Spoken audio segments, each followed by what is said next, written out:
Hey guys, welcome back to the channel. In this video, we're going over drop shadows. Drop shadows are one of the easiest ways to make something pop in Photoshop. It's usually one of the first things people learn, but there's nothing wrong with going over it again and maybe learning a new one. Today, I will show you 4 ways to quickly create drop shadows. Option 1 is using layer styles. As you can see here, I've already created a text layer. Just says drop shadow, and layer styles are styles that you can apply directly to any layer, and all you do is double click on the layer to open up the layer styles panel, and down at the very bottom you'll see drop shadow. I think a lot of people already know this, but no harm in going over it again and showing you maybe something you didn't already know. So you want to select drop shadow, click it to bring up the options, and a lot of people move the sliders here, but you can also just click and drag the shadow over here, which makes it very, very nice and quick. And in order to create more depth and maybe a better fade or whatever look you're going for, you can move this around and get it to where you like it, and then you can add another drop shadow layer. It duplicated it, and then you can add, you can maybe change the size a little bit, change the distance a little bit, fade it a little bit more, and then it gives it a little bit of strength near it and then a little more fade away from it, and you can turn them on and off to see the difference of just having one versus having the 2. And you could add more of these. You could add 3, you could add 4, you could go crazy if you want to fade it out even further. Go for whatever look you're looking for. And then we'll go to just hit OK, and it'll apply. And you can see down here over on the layers palette, you can still turn them on and off if you want.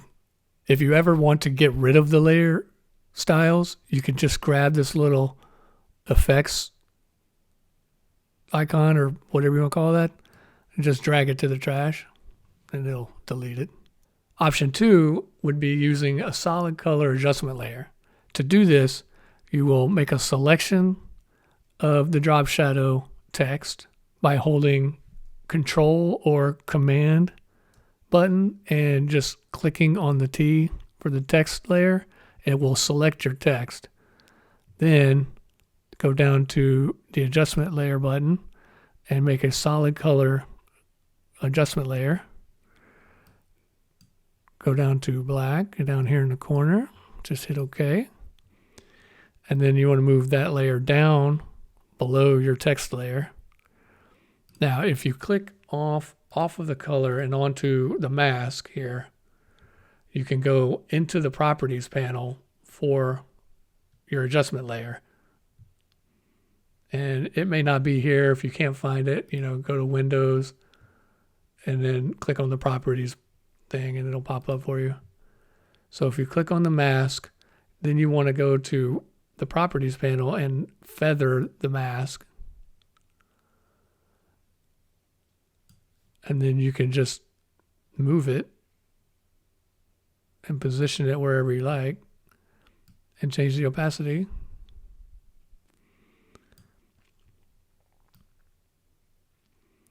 And one of the great things about this is that if you decided that you don't want the standard black shadow, you can just double click on your adjustment layer, change the color to anything you want, and it's very quick and very easy. All right, now on to option 3. Let's delete this. Again, back to our drop shadow text layer. For this, what you want to do is we want to duplicate this text layer by dragging it to the little plus sign in the layers palette. We'll move it below, turn off your regular drop shadow layer, text layer, and this one we want to change to black. And then in the little hamburger icon here in the layers palette, we want to click that and go to rasterize type. What it will do is just turn your type from live type into a shape. So you can no longer type on this layer. It's just an outline of the type. So you can turn your drop shadow layer back on, and then we want to go to your filter tab at the top, down to the blur gallery, and to path blur.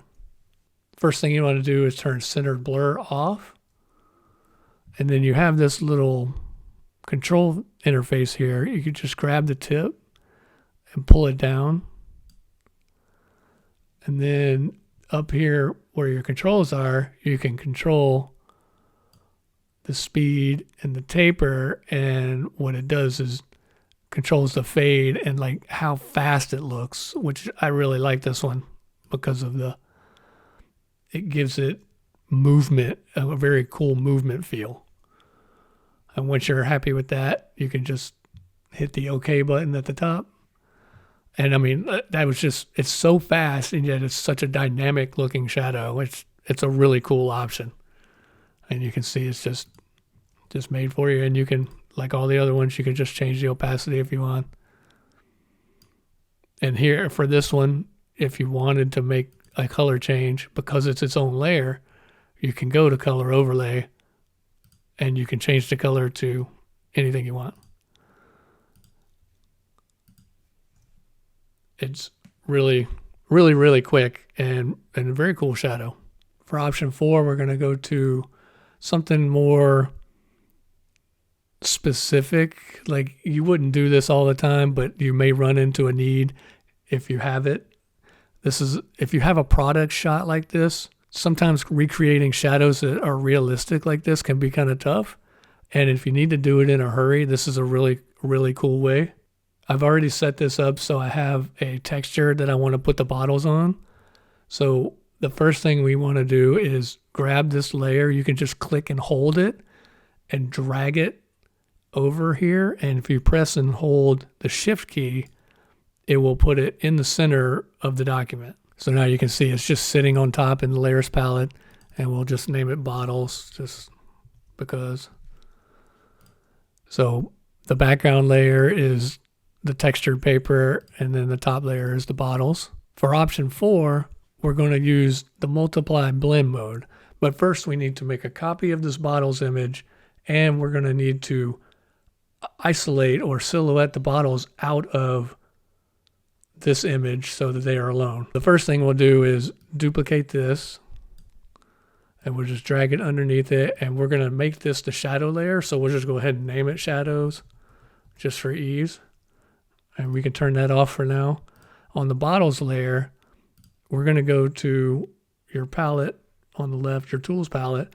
And what you want to do is click on the object selection tool and let the little wheel, this little wheel spin. It usually is pretty quick. You might not even see it. It's basically analyzing the image, and it finds things that it thinks you might want to have silhouetted. So all you do is click on a bottle, and you can see the marching ants or the outline. It's already selected for you. Now to select all 3 bottles, all you have to do is hold the shift key when you select the next bottle, and boom, 2 bottles selected. Do the same thing for the 3rd bottle. Boom, all 3 bottles selected. Now with the 3 bottles selected, you want to go back to your layers palette, make sure you have bottles selected, and then go down to the mask button in the bottom of the layers palette, and it will create a mask based on your selection. You click it, and there you go. Background deleted, and you can switch back to your move tool. So now that you have the bottles, we need to add the shadows back. So that's why we made the duplicate layer. So if you turn that layer back on, you can see that it looks the same as before. So turn your top layer off, have your shadows layer selected, and what we need to do is make this background here as white as possible so that the shadows stand out. So to do that, we want to go to the levels adjustment layer down here in the adjustment layer button. So just click on levels and then go to the properties panel here. On the left here, there are droppers. This is an absolute white. There's an absolute black. You're basically setting the whitest point and the darkest point, but we want the whitest point. So click on the white dropper, and then other than the shadow section, we want to click the darkest non-white area, or gray. So you can see this is all pretty standard gray, but up here, this is a little darker gray. So if you just click here, it turns everything that was slightly off white to white. And now the shadows are really isolated. And now that we've done that, you want to go back to the layers palette and you want to merge these two layers. So just go to the hamburger icon. You can select the two layers, hit merge layers. And now that is white. So then you can turn your bottles back on, and now your original bottles. See how the levels blew the bottles out, but we don't want that. So that's why you make the copy. So now that these are selected, we can rename it shadows again. And all you do is change this layer, the shadows layer, you change the blend mode to multiply. And there are your shadows. It sounds complicated. There are a lot of little steps, but once you do it a couple of times, it's really simple. You cut the bottles out after you make a copy, make it white, turn it to multiply, boom. And I mean, you can replace this background with anything you want. You can add a color layer here, and it will always work. Like, it's always going to adjust to it. This method is good for complicated shadows that you need to make quickly. So as I said, drop shadows can be created in a lot of different ways. There are more than these 4. Hopefully one of these will help you out in the future. If I can help you at all with something else, let me know in the comments section and I'll do what I can. Until next time, thanks a lot.